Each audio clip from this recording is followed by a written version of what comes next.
Dalam pidato kenegaraannya 16 Agustus kemarin, Presiden Joko Widodo menegaskan pentingnya keadilan vaksin untuk semua bangsa agar berhasil mengakhiri pandemi COVID-19.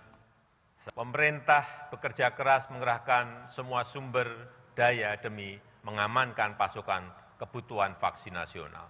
Namun, pada saat yang sama, Indonesia juga terus memperjuangkan kesetaraan akses terhadap vaksin untuk semua bangsa. Sebab perang melawan COVID-19 tidak akan berhasil jika ketidakadilan akses terhadap vaksin masih terjadi. Pemerintah menargetkan percepatan vaksinasi hingga akhir tahun ini mencapai 261 juta.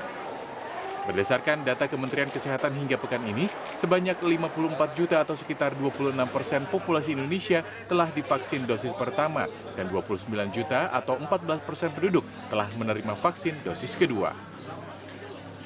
Saat ini pemerintah Indonesia berusaha terus meningkatkan suplai vaksin sesuai kebutuhan.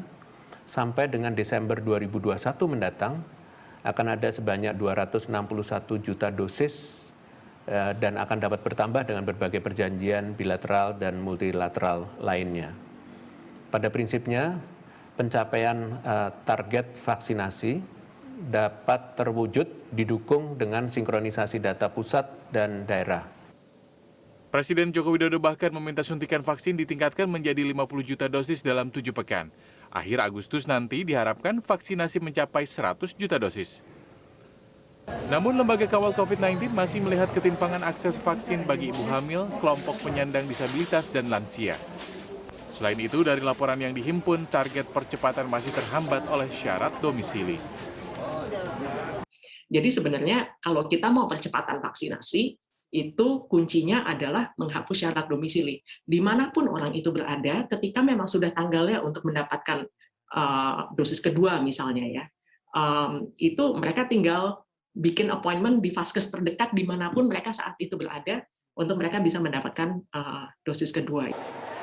Namun, kawal COVID-19 mendukung komitmen Presiden untuk mewujudkan keadilan dan kesetaraan vaksin bagi semua. Joni Aswira, Jakarta.